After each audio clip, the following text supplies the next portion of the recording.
Welcome back to Apex Instruments. We here at Apex believe that the most important thing a stack tester needs is reliable equipment.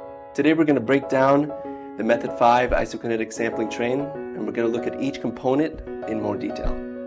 First, we have the probe. The probe is the part of the sampling train that's going to be in the stack collecting the sample. We use a nozzle to collect the sample that has sharp edges that don't disturb the particles around it. Next to the nozzle is an S-type pitot. The S-type pitot measures differential pressure, otherwise known as stack velocity. As the air comes up out of the stack, the bottom of the S-type pitot measures high pressure, called impact pressure, and the top of the S-type pitot measures low pressure, called wake. As the air goes through the probe, it passes through the filter assembly. The filter assembly is a glass leak-free assembly that allows the particulate to be deposited on the filter. This is in large part how we measure the amount of particulate in the source. Then we have the impingers. In a typical Method 5 glassware setup, we have 4 impingers, all designed for the purpose of taking the moisture out of the gas before it reaches the dry gas meter. And we try to keep the temperature in the cold box down to 4 degrees Celsius, which is where water is at its most dense point and it is most likely to be pulled out of the gas.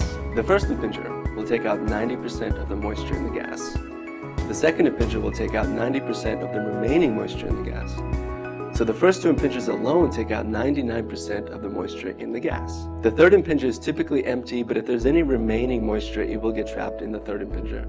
And the fourth impinger is filled with a drying agent, silica gel, to make sure that as the gas passes through the system and ultimately ends up in the dry gas meter, that it's completely dry. We don't want to ruin the dry gas meter with wet gas. Next, we have the umbilical cord, which is a flexible arrangement of all the cables and lines wrapped in expandable, durable nylon. The pump that we use to pull the air from the source is a rotary vane pump. And as this section right here spins, it uses little carbon vanes to keep itself lubricated. You always want to make sure to keep your pump lubricated, otherwise it will eventually seize. Finally, let's talk about the meter console. First, we have the temperature controllers, which allow you to control the temperature in the probe and in the hotbox. Next, we have the on and off switches. Then we have the timer, which allows you to do intervals during your test. We have a vacuum gauge, which determines the amount of vacuum pressure during your test. We have all the thermocouple plugs, all coded so you know exactly which plug to put where, with an indicator switch that allows you to read the temperature on this temperature display. We have all the connections conveniently in one place.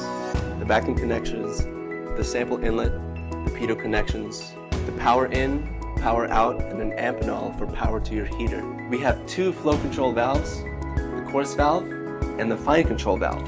And finally, we have the incline limb manometer, which measures the differential pressure created by the velocity in the stack and the velocity of the gas that you're sampling. As the operator, it's going to be your responsibility to keep the sampling rate at the required amount based on your formula calculations to keep the test isokinetic and to keep your results reliable and consistent. Okay, that's all for today, guys. Once again, thanks for watching. Next time, we're going to talk about how to set up a Fuji temperature controller on your meter console. Don't forget to support these videos by clicking the subscribe button, and we really hope you enjoyed the video. Apex Instruments out.